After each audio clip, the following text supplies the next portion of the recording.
All right, good afternoon, everybody. Appreciate you joining us today. My name is John Cofield, and welcome to the YouTube channel. We have an absolute treat today. We're going to be interviewing Megan Unthank, and we'll go into a little bit more detail on later on her today. But first off, thanks for agreeing to do this. It's always hard to be vulnerable, but you put yourself out there in order to heal others, and I greatly appreciate your time today. Thank you. I appreciate being here. So I wanted to, let everybody understand when they're looking at these, the purpose of this YouTube channel is pretty easy. It's to demonstrate the power of healing PTSD, trauma, loss, and grief through spiritual transformation, both spirit, mind, body, which includes spiritual work, mental, emotional, and physical. It's all the things that, you hear of and you try. And I know many of you, like me out there, spent years dealing with all of this trauma. And we'll go into Megan's story in a minute and how she overcame all that as well.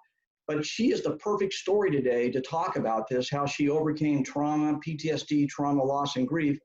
And now today she's fulfilling and going to continue fulfilling her life's purpose. And that's the purpose of this YouTube channel, to demonstrate to people and give them the hope that you too can do that.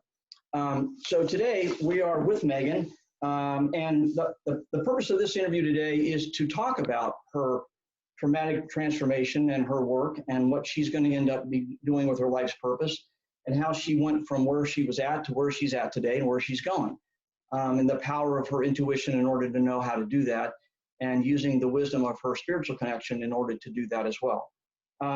So first off, thank you for coming again, and I want to introduce you because you have a unique background. I'm going to share with the viewers now what you're currently doing, and you can share with them what you did and what you're going to do. But I want that she has a normal life and she does normal things. She's in commercial real estate and she's also an assistant property manager. So she has a busy day doing all of that. But in the midst of all that, she continues her spiritual transformation work to help her with spirit, mind, body. And you are a living testament of how somebody can go from something difficult to something beautiful. And so looking forward to hearing your story today. I know Megan because the course that I took on getting a soul blueprint done, which I've mentioned on some of the other videos, through a company called Intuitive Development and the Center for Intuitive Education out of Phoenix, out of the Phoenix Sun City area. We both went through that course, she much earlier than I did. But that's how I know her, from that organization, and we get together twice a month. And we hold each other accountable, and we do a lot of personal work to help each other stay on course and fulfill their life purpose. So that's how I know Megan. So Megan, welcome, and I greatly appreciate you telling your story today. So why don't you start off with just sharing a little bit about the viewers, about your background, and what led up to the event that you went through, and then just share with them a little bit about the actual traumatic event that you encountered in your lifetime. Yeah. So. I am born and raised here in Arizona. I'm essentially third generation to have been born here in my family. So we are very much from Arizona and absolutely love it here. In fact, my husband and I moved away and moved back actually more recently too. But I'm the youngest of three kids, just very, very close family, especially with my mom's side that has, she's one of 12 kids. So it's a very big family too. And so when I was in high school, I we were on MySpace, which was the Facebook at the time, and definitely the thing to do when you are in an early 2000s high school person, middle school, high school. So, and I met this gentleman, his name was Jacob, and he and I just kind of started talking. He lived in Washington State and had planned to come down to Arizona for school. And so he was just in the area, or kind of searching people in the area to know what their story was and kind of see what it's like down here. And which I thought was obviously very intuitive for him to have connected to the person who's definitely born and raised here. And we just talked. It was just friends so much at first, and then very quickly our conversations turned into, we kind of thought of ourselves as more boyfriend and girlfriend. So long distance dating, starting out senior year of high school. We are that story that maybe could have turned everything tells you in our humanity that that just doesn't happen. You don't meet the love of your life, or this person who's supposed to be so important to you online senior year of high school, from very far away from each other. We were 1,345 miles away from each other, I think. So we ended up talking our parents into allowing. I went up and met him for the first time in person in Washington for his senior prom. Wow. And then because his prom was in March and mine wasn't until later in the school year, he came back for my prom, or he came and met me for my prom too. And then he graduated, I think 3 or 4 days before me. So he graduated high school and drove down and was here in Phoenix in time for my high school graduation. So and then very quickly, not too long after that, actually, we went on, moved in together and lived together nearly a year. So he was the eldest of 6 kids, raised on a 5,500 acre wheat farm. And so it was the true city girl, country boy trying to make it work in the middle of Phoenix. And we were making it work. And then kind of what led to after that was his next sibling went was graduating from high school. So we drove up to Washington. There were a lot of reasons why we were going to drive. He was very much into woodworking, so we were going to bring back some stuff that he had. We had a dog we wanted to take with us. So we drove up. We were there for the graduation. We were there for probably about a week, and drove back. And on the way back, I was driving, and we tried to make a very long trip with not a lot of stops. And I fell asleep at the wheel, and I actually rolled the vehicle. And the long story of there was a vehicle failure, and his door came open, and he had traumatic brain injury, essentially blood trauma to the head, and he succumbed to his injuries in the Flagstaff hospital. So we were just north of the Arizona border in Utah, and he was airlifted to Flagstaff, and I was ground transported to Page, which is this teeny little town. Yeah, it's a great town, but it's so teeny and it's so far away from Phoenix. And to get into the spiritual side of this, is there were many moments in that car accident that I felt so surrounded by spirit, so surrounded by, whatever you want to call it, God, universe, source. It's one of those things that for a long time afterward was actually the hardest thing for me, because there was a moment when the vehicle stopped rolling, and it was actually upright. And I had gotten out of the vehicle and realized that I was not going to be able to make a phone call from my phones, because they were definitely smashed in the car accident. And I started running back towards the road, and because we had rolled off. And by that point, the person in front of us had seen the entire thing in her rearview mirror, and she pulled over and stopped, and she had actually had quite a bit of first aid experience. The couple behind me did stop as well and got out, and the couple behind us was actually the one that called. It's so funny. I also think back to the fact that I always had my mom's cell phone memorized, but I could not think of my mom's cell phone number for the life of me. And I could only think of my dad's cell phone number. And it was definitely divinely guided, because she called my dad for me, told him what was going on. And by the time a lot of things got moving, and by the time I was being ground transported to Page, my parents who were divorced at the time, now remarried, another story. They were able to connect. My dad went and picked up my mom and already started the drive toward Flagstaff, because all they knew is Jacob's in Flagstaff and Megan's in Page, and what are we going to do?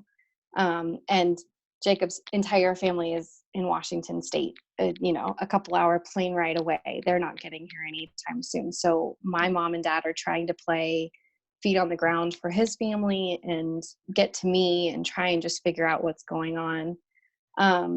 So they ended up having a phone call with his parents while they were halfway between, literally just about to lose service. They had just enough time for a phone call and found out that Jacob had passed away. And they made the rest of the way, they said it was the most comforting silence for the fact that it was the most awkward silence, in that they just made the rest of the way to Paige to get to me, all on just not talking, as far as what I remember from their story. But the hospital wouldn't tell me anything. So I spent hours at the hospital going and getting CT scans, going and getting ultrasounds, going like everything head to toe, because they are concerned that I might have similar injuries. So I was scanned in every possible way. I did get a cut at the top of my head, so I also was dealing with stitches and all of that. And they wouldn't tell me anything. And the woman who was in the vehicle in front of me actually ended up coming back and staying with me at the hospital after she stayed with the police officer to help finish up the scene. Wow, And what a beautiful thing to do. She was amazing. Her name was Rebecca, and she came and stayed. I've lost contact with her, but we did end up seeing her at one point after that. But she stayed with me for hours until my parents got there.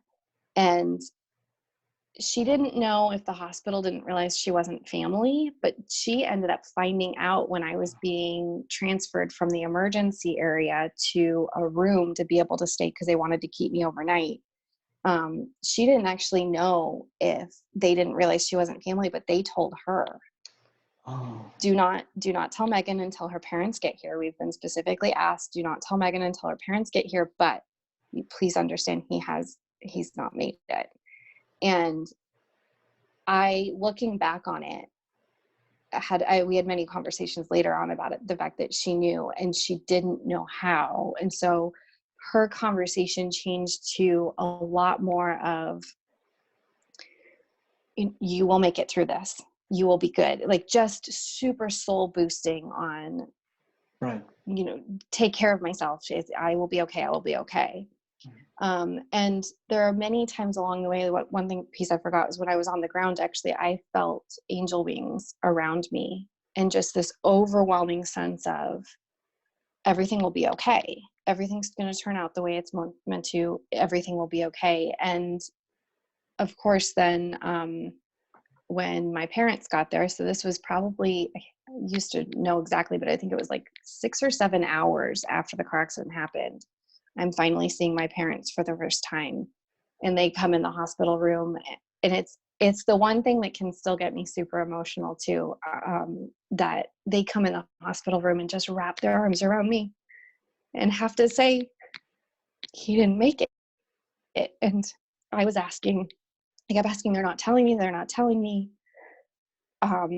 what's going on with Jacob? And my dad just said, brace yourself. And my mom looked at me and said he didn't make it. And to watch the pain on their face and then get that overwhelming wash, and then to realize we had people in the room. The hospital chaplain had come in the room just to sit there because most people don't handle this well. That whole piece, that moment was so impactful. Obviously, is when my entire life, in a way, I felt like the rug was pulled out from underneath me immediately. And so but that was the immediate point for where I went into this huge mental spin and just was totally thrown off my rocker on, how do you deal with, you're being told everything's okay. You have this overwhelming sense of everything's okay, but I just lost him. How do you deal with that's so two different positions that I just could not reconcile. And sorry. That's okay.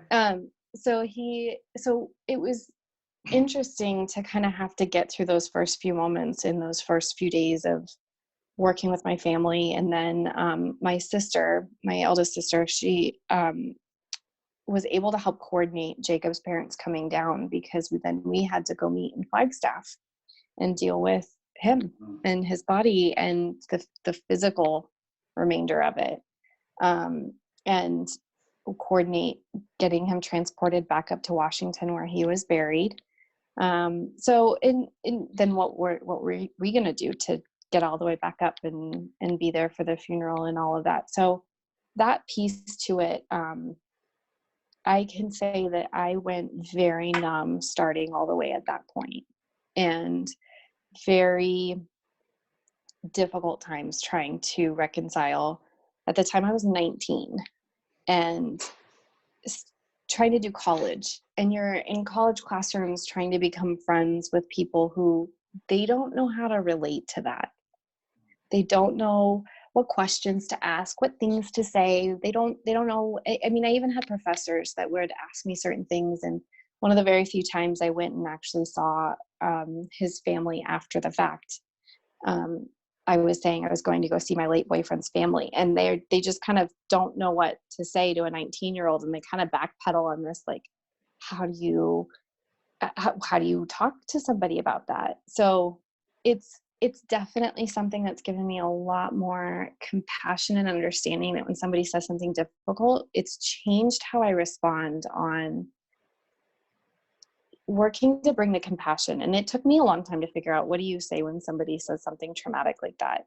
And really bring the compassion to go to their soul level and say, I'm not responding to the negative issue that happened. I'm responding to your soul, that your soul is going to deal with something. And how are you doing when this happens? So it's definitely changed that. But so about a year and a half after the car accident is when I started started doing work at Intuitive Development. And what's interesting is, just before this, I was talking to my sister about the fact that I just knew I wasn't sure if I needed to go to therapy. I wasn't sure if I needed to go talk to somebody. I wasn't sure what was going on. And my sister's like, you know what, you need a life coach. And I thought, oh, okay, I've never really thought of a life coach, but okay. So it was one of the days my mom just happened to have found out about these classes, and she used to do what was called Intuitive Tuesdays, where you could come and get questioned and get a little bit of guidance towards just continuing moving forward. And my mom had a reminder pop up that it was an option. She'd never been. She wanted to see if I wanted to go, and we did. And my mom and I didn't have the greatest relationship at the time, and so going was kind of a shift for the two of us too. So it was great to go and ask a question. And I actually asked, at that time, it was just before I was going to go see his family and stay with his family for a little while over New Year's. And I had just asked, what do I need to do? What do I need to share? What do I need to know that would help me help them? Because they did not, most of them did not handle things very well. And it was very difficult. And to be fair, it was their son and their brother, and a totally different experience than a boyfriend. Granted, somebody I swore I was going to spend the rest of my life with. We had every plan. So I definitely recognize that even more now, I would say, that we had very different processes to go through Very different. in healing. Yeah. And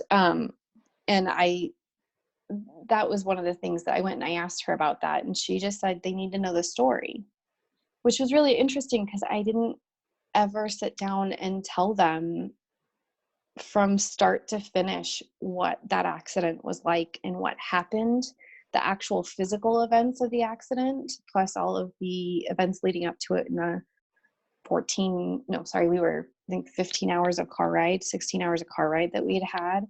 So it was really interesting. And the night at the very end, I had actually booked a session and had a one-on-one with Lynn Bunch, and started asking her questions. And we worked through so much in that first session. And then my very question was, at the end, I was like, by the way, my sister has mentioned, I think I want to look into life coaching. And do you know any place? Do you recommend any place? And she's like, oh, honey. So she took me into her sister Lisa's office, and she said, I have another appointment, but you talk to Lisa. And I that day signed up for classes and never stopped taking classes at Right, that point, and did all of their curriculum. so let's stop there for just a second, because you're Yeah. getting ready to jump into this is now what I'm going to do to help me get through all this and go Right. out and come out on the other side. So a lot of people that will end up viewing this video in the years to come are, my website and the YouTube and everything else is about how you take somebody who's got PTSD, trauma, loss, and grief. It is literally consuming them. You can think of every possible symptom. Not every viewer watching this has all the symptoms, but you take all those Yeah. symptoms and they deal with that, and they try to do the things like, counseling, and they'll do like nutrition and exercise and positive thinking. They go through all those things, and it's not working. And just like me, I was like, well, what else is there? And I'm sure, based on your story, if you lay out every symptom there is to deal with PTSD, trauma, loss, and grief, you probably felt most of them. And you probably dealt with all of those, right? And so now you get to a point where, well, I've tried things like you tried. You thought about counseling, but at that point, you did what a lot of people do. You're trying to deal with it yourself. And what the beautiful gift your sister gave you and the beautiful gift your mom gave you was the opportunity now to do some transformative work where you don't just focus on the mind and body, counseling and exercise and all those things that you learn, because all those are really important.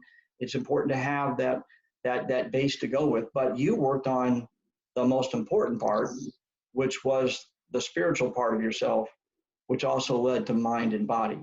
And so now we take the story forward.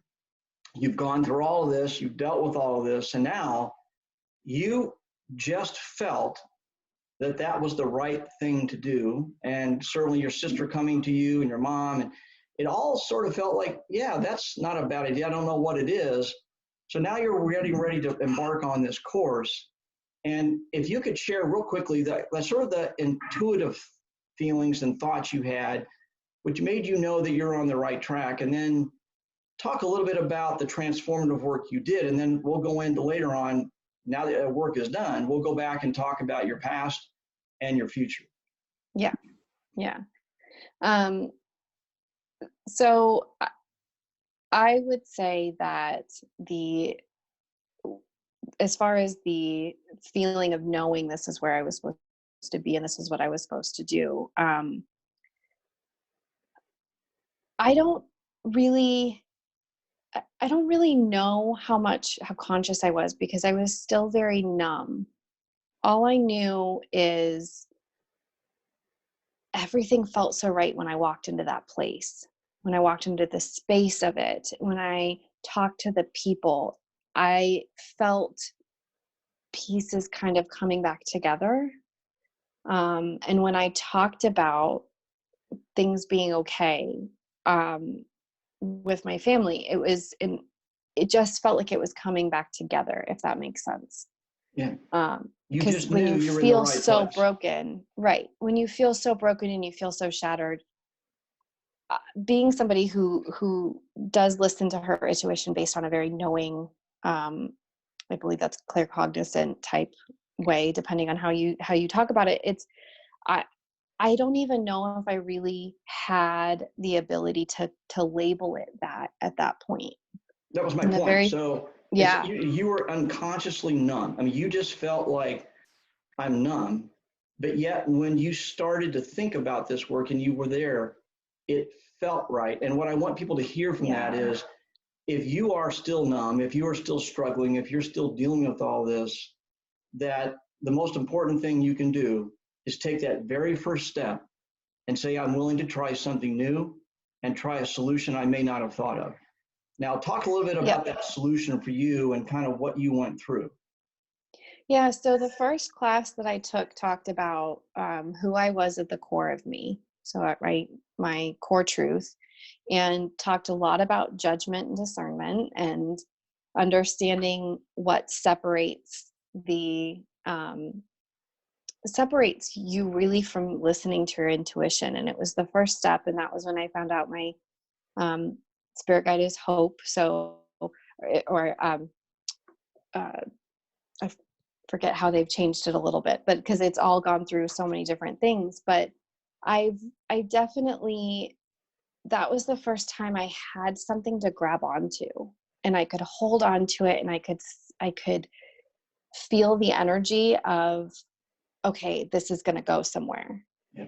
And each class took it next step and further and further. And it was the class I know you talked to Annette about 7 human roles.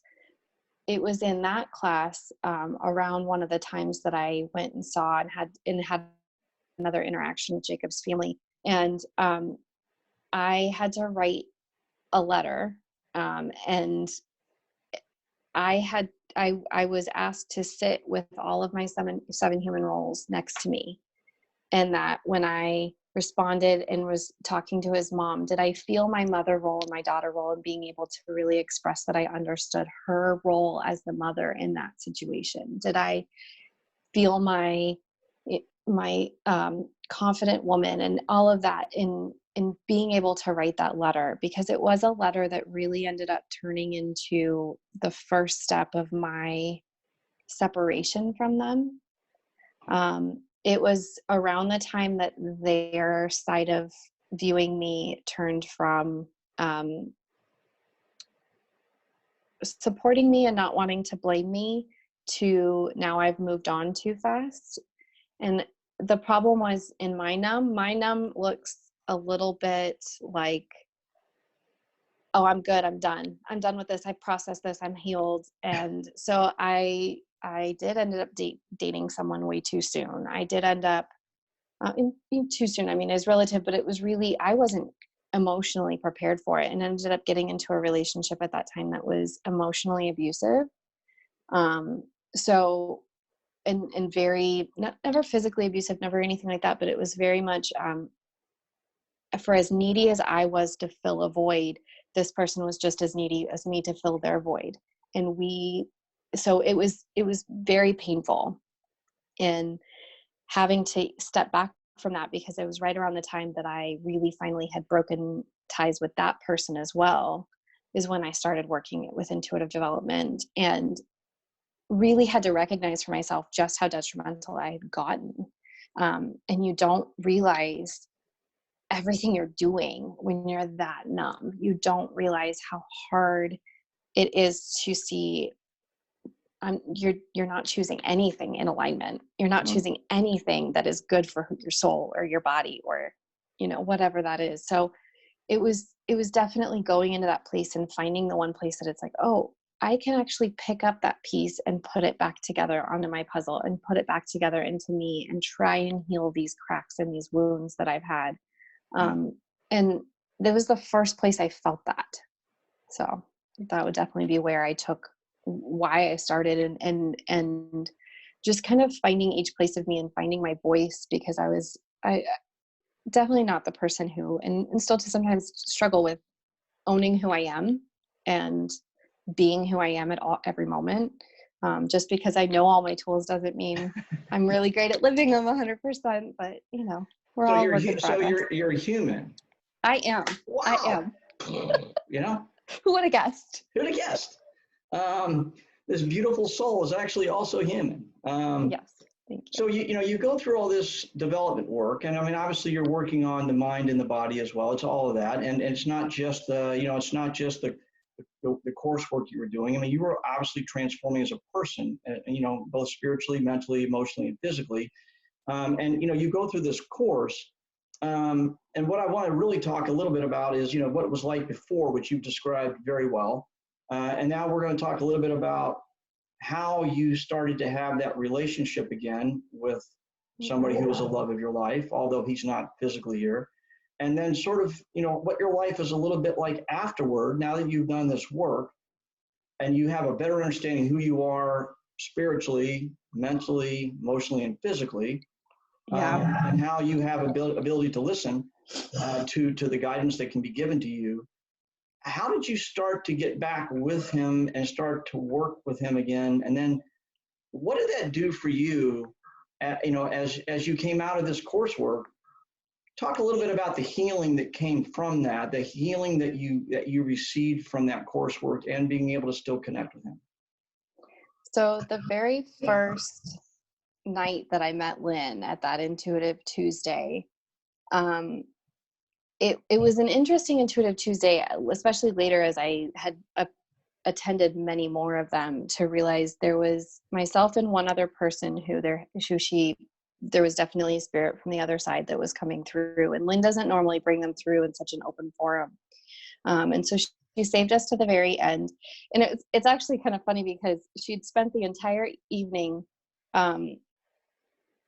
talking to people, and it's a lot of questions about, I'm in this relationship. Should I stay in this relationship? Should I get in that relationship? Should I leave this relationship? And so there's a lot of questions about that, which is great. And it's a lot of people who just kind of need that help and that guidance. So she gets to me, and the very first thing I say is, well, my almost husband, because at that time of my life, I didn't know how to introduce him, because I didn't know how to honor the fact that we were at a soul connection at a level that is if we were married. I had many friends that were calling us husband and wife, even though we were never physically married in this life. So it was it was definitely a very awkward thing for me to know how to introduce this topic of this person who he was to me. And so I just said, oh, this my almost husband. And she kind of stopped, and she gave me the roll of the eyes, and she goes, okay, well, what is he? And I was like, well, and then I started to describe, and she was very apologetic. She goes, okay, that's a totally different situation than most people she has that come to her with when they say my almost husband. Like, okay, are you engaged or are you not engaged? Or are you in the relationship or are you not in the relationship? So it was definitely a very funny, very uplifting moment for us, because it really kind of took that to like, oh, okay, this is a different situation. And he came through that night. And so that was really the first, besides an experience I had with a medium that told me I would appreciate the choices in my life that come from this, which it took me a long time to understand. So that experience, and then the one experience with Lynn right there at the very beginning. So a year and a half in, were the first times I really had an opportunity to understand I could connect to him too. And it still took a while after that for me to really sit and learn. And their course, Spirit World, is the first one that I took that really helped me understand, how do you connect to the other side, and how do you connect to these spirits that want to teach you something. They don't come to you for any reason other than to help you through and teach you something, and to give you true guidance. And so that took a while for me to understand. And then it was a couple of years into it that she started realizing my story was a piece that really spoke about the process of death. And so that was the first step that I really took in teaching from my experience, and realizing that, I fully believe, I think I told you this before, but I fully believe we don't have experiences in our life if they're not to teach from. We're here to help each other by teaching people from our experiences and helping other people through their experiences.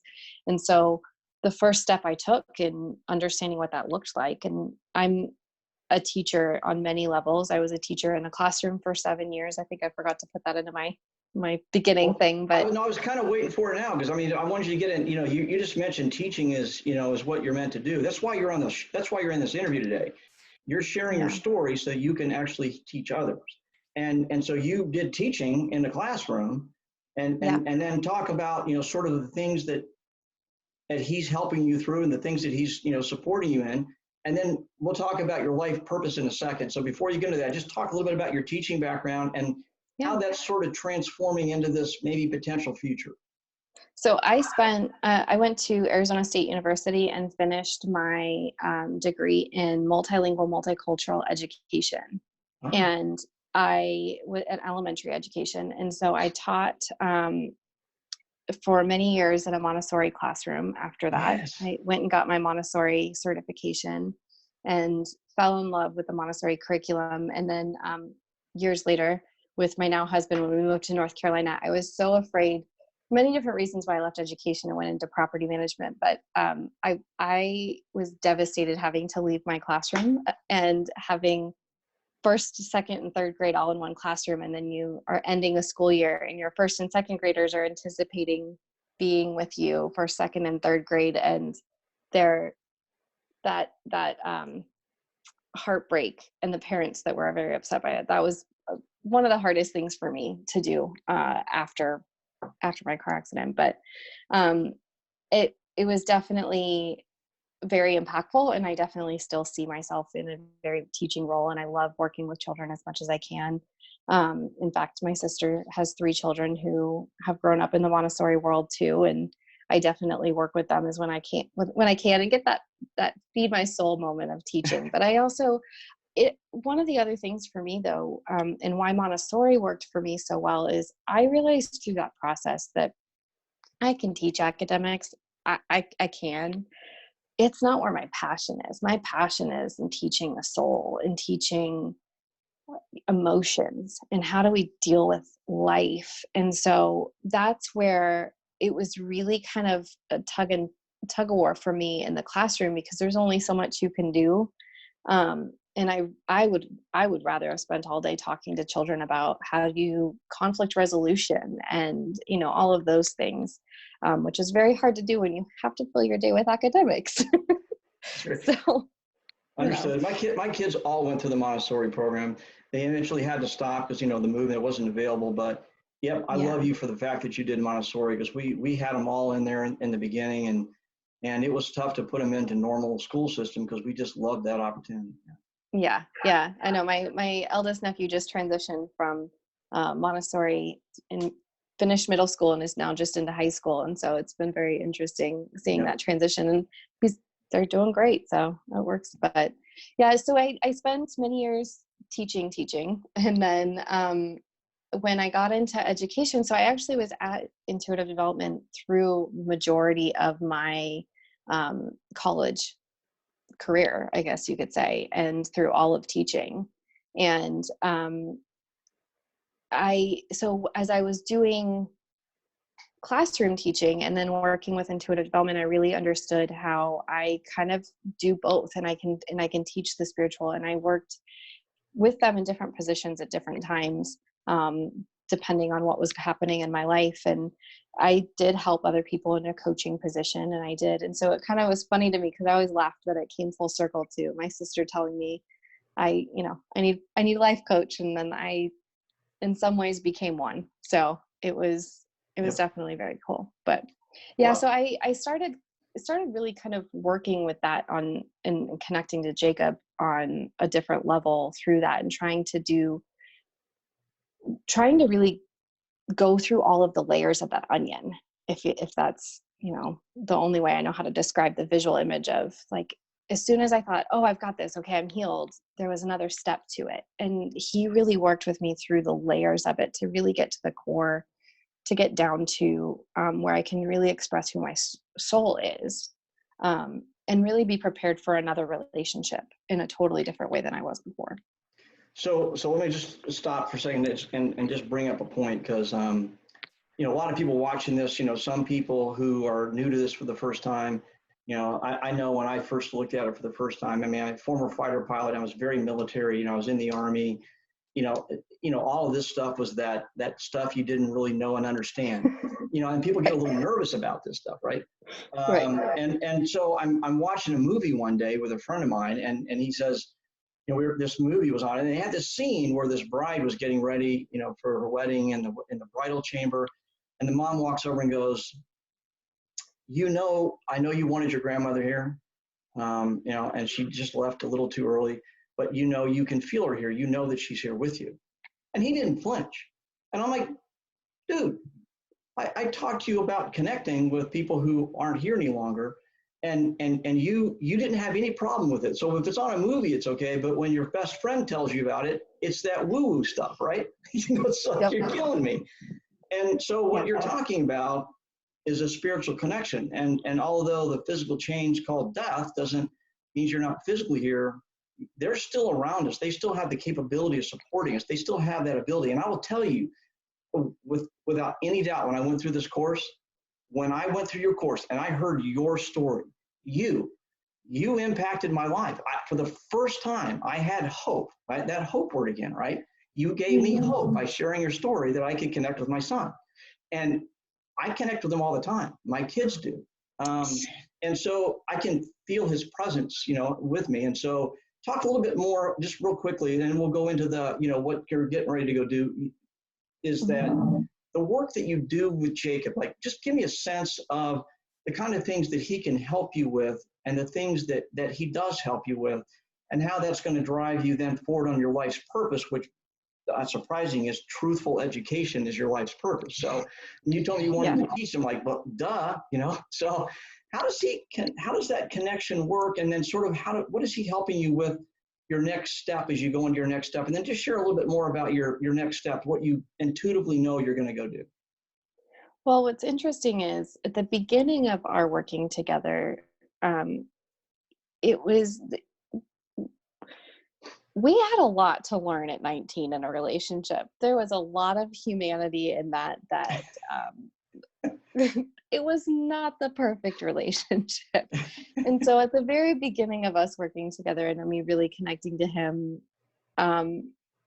he had a lot to become accountable for, but also hold me accountable for, like, not putting all of the blame and accusing him of all of the problems in our relationship, or, whatever. And the other thing I heard, one snippet that I was also very important to me was, I believe it was Lynn who said to me, you have to worry about sainting the dead.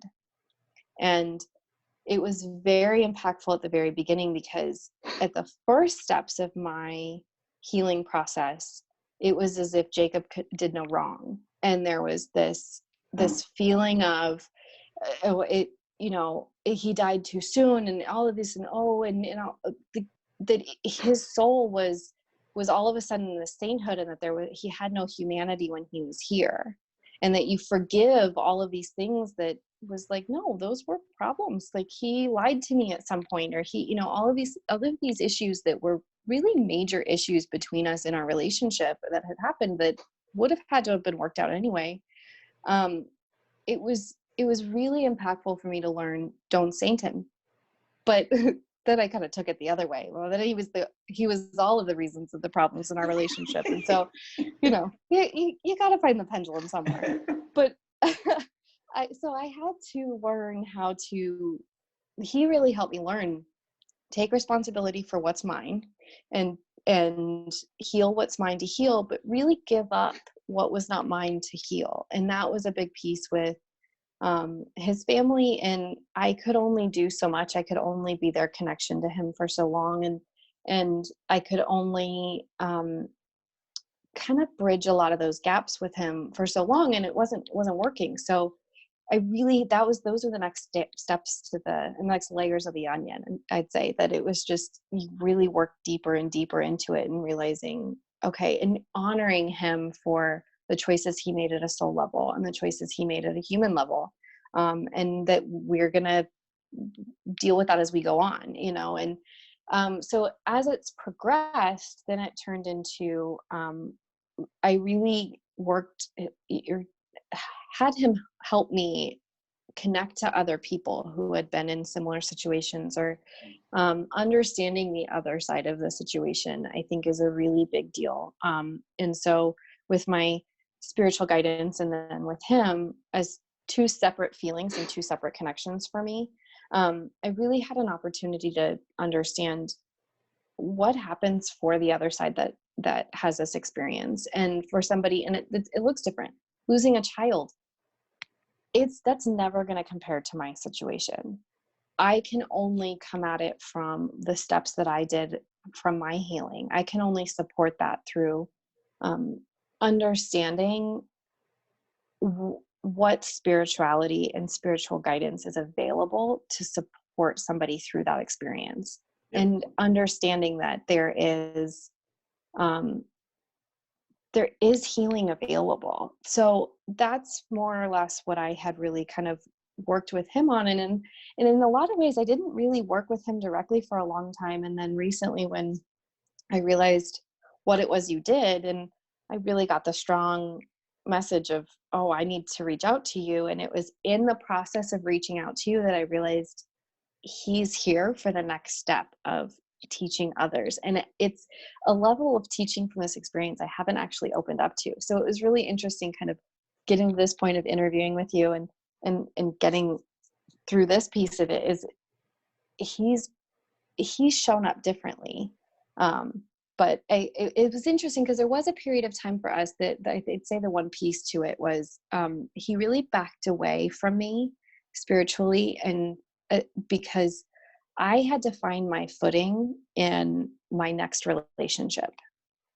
And I had to find my solidarity with my husband now, in getting married and getting through all of those pieces, because there could be an odd experience if your girlfriend's ex-boyfriend or former boyfriend or whatever you want to call him is, looming over there in the ethers. Like, that could be really weird, whether or not you're actually acknowledging a spirit there or not, whether or not you're conscious to a spirit. Like, the energy is still there. So it took me a while to understand why he left for a while, but it definitely helped me out in understanding, like, it was because that particular time of my life, I really needed to get firm with this person I've now married. And what does that look like for me on a human level? I still have to take care of my humanity and still connect with him spiritually.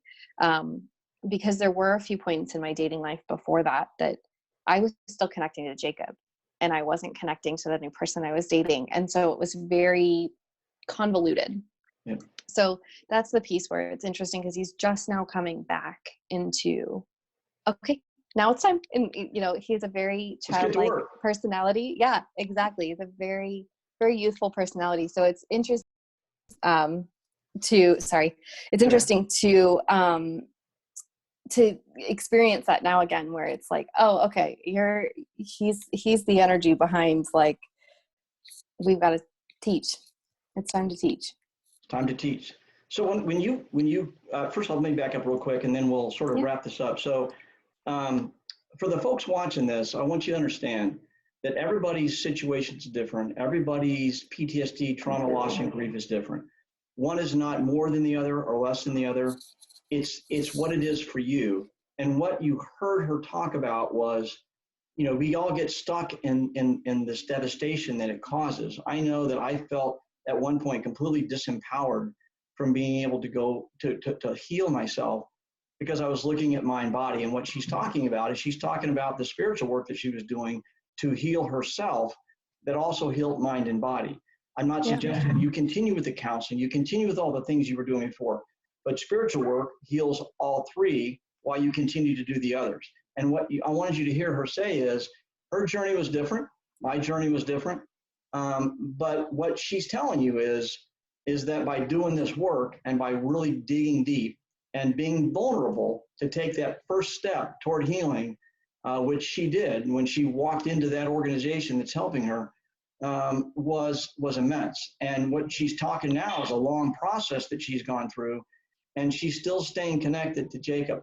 She's now connecting to herself, and she's connected to her soul. She knows what her purpose is as she's going forward, but she had to go through the tough work to get there. And I know we've done this in a short period of time, but I think, Megan, you will make sure the audience all knows it's not easy work. You have to do the effort. You have to go through the effort. But now what they're going to hear from you is, what is that effort going to produce to you as you now move out and fulfill your life's purpose that brings you, that you're passionate about, and that life's purpose brings you joy, happiness, and fulfillment. You're still a human. They're going to brush your teeth, go to the bathroom, go shopping, deal with someone who's yelling at you. All the things that humans deal with, right? But now that you have you have the tools it takes to deal with all this. And as you go forward, I want people to know that doesn't go away. All that pain that I felt, all those issues that I feel, they don't go away ever.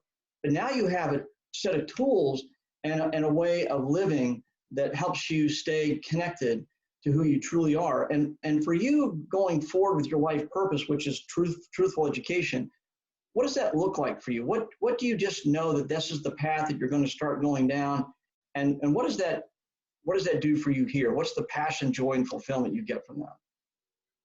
So it's interesting because truthful education does look very different depending on where I am or what I'm doing. And I would say truthful education for me is really going forward and looking at how do I take my relationships deeper and really honoring people for who they are.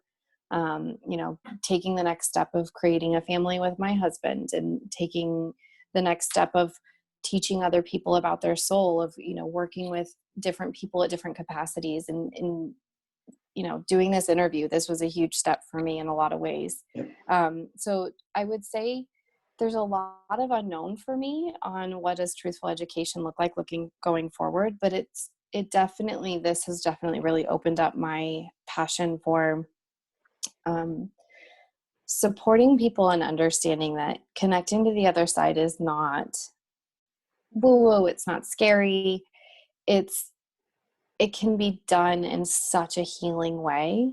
And when done safely. And that's the other piece, because it can be done unsafely. It can be detrimental, but when you do it from a real standpoint of healing, and you do it from a real standpoint of respecting the soul you're communicating with and requiring the respect back, Yes. there is such an opening for healing.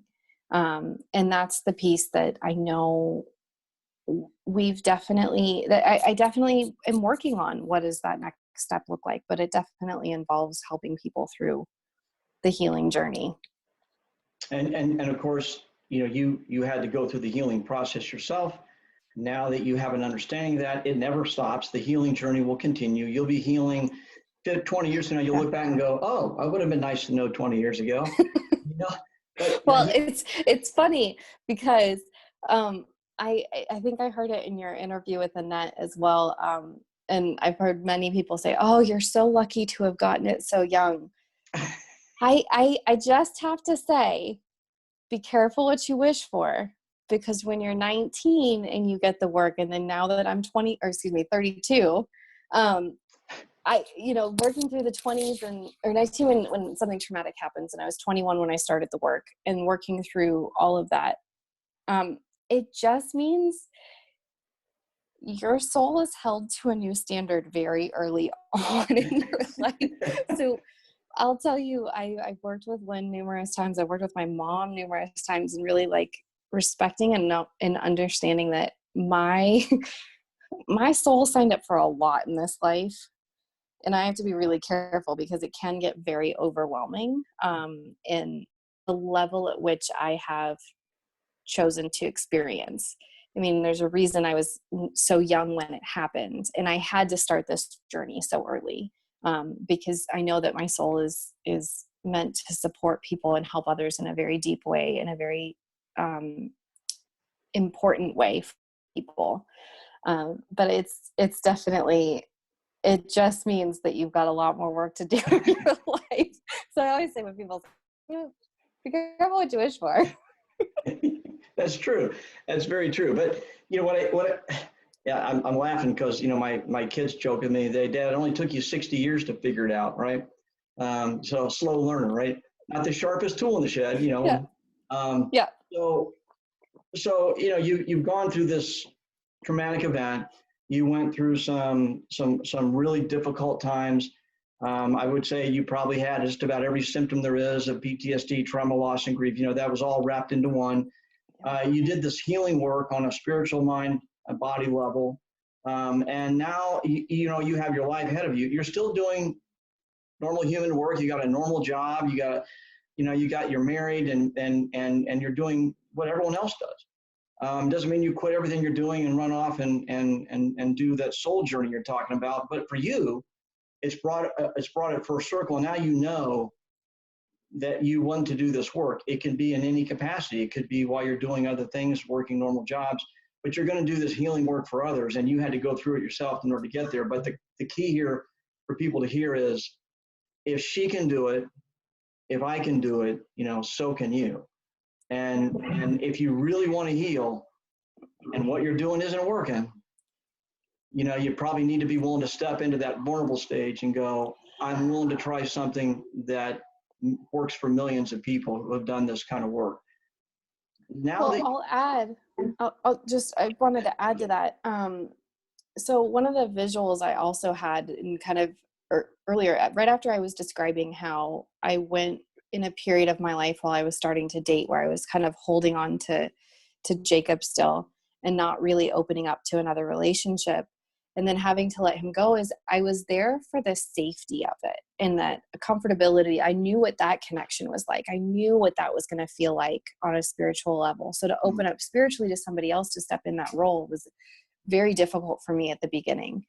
And so it was, but what I really learned from it is there's a point of where you have to still find what's comfortable, and you have to find a way to make the healing comfortable. Yep. But there's a point that you have to step out of your comfort zone, and finding that balance between the two is very difficult. Yep. But it's very important to find that ability to say, oh, this is what the difference is. This is what this is where my healing can go, because it's a very, you go back and forth, you tiptoe back and forth across that line of what's comfortable and what's not comfortable to really keep the momentum of healing going. But it does take knowing what feels comfortable and going into it. Very similar to when I stepped into intuitive development in the Center for Intuitive Education for the first time, of having that experience of, oh, this feels comfortable. feels good. I felt very uncomfortable through much of my healing and certain things of really getting pushed forward, but you have to find the space that helps you get down to that point where you feel safe. So that was another piece I wanted to add. No, that's a great piece to add. And for the folks watching this, I mean, what she just described is each one of you will find your own path. Everyone will go through their own healing process. But I want you to hear loud and clear, the other people I interview, and more I'll interview in the future, myself, we're living proof that you can get this healing that you never thought was possible when you're still struggling with all those issues. And on the other side of that is an opportunity for you to have a life that you never dreamed of, that you actually can fulfill a life purpose. You can find joy, happiness, and fulfillment in your life again when you are at a point where you just didn't know if that was possible. And so I appreciate you sharing your story today, because one of the things that you do for people, which is, I mean, I'm looking at your soul's blueprint, and it clearly says, you know, you're going to bring hope to the world, is that, is that you bring hope to people as you go and on your journey forward. You certainly brought hope to mine. So when you reached out to me and I realized who you were, I was like, yes, she's living proof that you, through healing, can also heal others. And what you did for me was Thanks a lot. what I want is profound. It was like a profound difference in my life. And I know that in the future, you're going to do that for hundreds more people as you go forward.